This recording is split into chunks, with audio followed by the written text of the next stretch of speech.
ಹೆಜ್ಜೆ ಮೇಲೊಂದೆಜ್ಜೆಯ ನಿಕ್ಕುತ್ತ ಗೆಜ್ಜೆಯ ಕಾಲಿನ ನಾದವ ತೋರುದ ಸಜ್ಜನ ಸಾಧು ಪೂಜೆಯ ವೇಳೆಗೆ ಮಜ್ಜಿಗೆಯೊಳಗಿನ ಬೆಣ್ಣೆಯಂತೆ ಭಾಗ್ಯದ ಲಕ್ಷ್ಮೀ ಬಾರಮ್ಮ.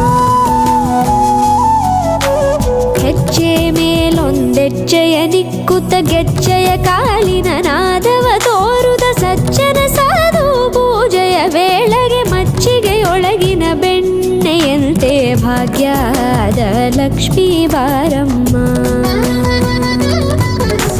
ಕನಕವೃಷ್ಟಿ ಕರೆಯುತ್ತ ಬಾರೆ ಮನಕೆ ಮಾನವ ಸಿದ್ಧಿಯ ತೋರೆ ದಿನಕರ ಕೋಟಿ ತೇಜದಿ ಹೊಳೆಯುವ ಜನಕರಾಯನ ಕುಮಾರಿ ಬೇಗ ಭಾಗ್ಯದ ಲಕ್ಷ್ಮೀ ಬಾರಮ್ಮ.